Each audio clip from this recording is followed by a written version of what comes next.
మీరు అప్లోడ్ చేసే వీడియోల శీర్షికలు ఆకర్షణీయంగా ఉండాలి మరియు అవి ముఖ్యమైన కీవర్డ్స్ను కలిగి ఉండాలి. ఇది మీరు కోరుకున్న దృష్టిని ఆకర్షించడానికి సహాయపడుతుంది.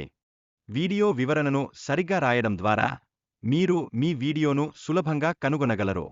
ఇది ఎక్కువ వీక్షకులను పొందడం కోసం ఉపయోగకరమైంది. యూట్యూబ్ అల్గోరిథం మీ వీడియో శీర్షిక, వివరణ మరియు దృశ్యాలను విశ్లేషిస్తుంది. ఇది మీకు ఎక్కువ వీక్షకులను అందించడానికి సమర్థమైన సూచనలు అందిస్తుంది. యూట్యూబ్కు మీ వీడియో గురించి స్పష్టమైన మరియు ఆకర్షణీయమైన వివరణ ఇచ్చడం ద్వారా సరైన ప్రేక్షకులకు దాన్ని సిఫార్సు చేయడం సులభమవుతుంది. కస్టమ్ థంబ్నెయిల్ను రూపొందించడం ద్వారా మీ వీడియోపై క్లిక్ చేసే వారి సంఖ్య పెరగవచ్చు. ఇది విజయవంతమైన వీడియోలకు చాలా ముఖ్యమైన అంశం. ప్లేలిస్టులను రూపొందించడం ద్వారా మీ వీడియోల మధ్య సంబంధాన్ని ప్రదర్శించగలరు.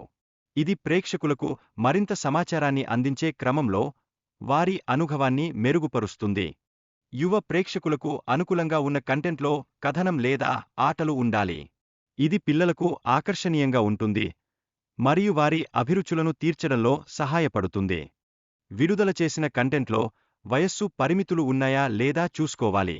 ఇది 18 సంవత్సరాల కంటే తక్కువ వయస్సు ఉన్న వారికి చూడకుండా నిరోధిస్తుంది.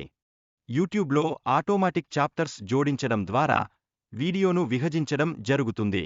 ఇది వీక్షకులకు ప్రత్యేక అంశాలను కనుగొనడంలో సహాయపడుతుంది. ప్రయాణ ఛానళ్లకు ప్రత్యేక ప్రదేశాలను ప్రదర్శించడానికి కీ ప్లేస్లను చేర్చడం అత్యంత ఉపయోగకరమైనది. ఇది మీ వీడియో వివరణలో క్లుప్తంగా ప్రదర్శించబడుతుంది. ఆటోమాటిక్ కాన్సెప్ట్లను అనుమతించడం విద్యా వీడియోలకు ఉపయోగపడుతుంది. ఇది మీ వీడియోలోని కీ టాపిక్లను గుర్తించి జోడిస్తుంది, అదనపు సమాచారాన్ని అందిస్తుంది. వీడియోలకు ట్యాగ్లు చేర్చడం చాలా ముఖ్యం. ఇది యూట్యూబ్కు మీ కంటెంట్ను అర్థం చేసుకోవడంలో సహాయపడుతుంది, ముఖ్యంగా కొత్త ఛానల్స్ కోసం.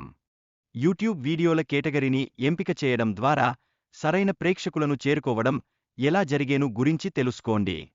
కామెంట్ల మోడరేషన్ గురించి యూట్యూబ్ అనుమతించిన విధంగా కామెంట్లను ఎలా నిర్వహించాలో చర్చిస్తారు.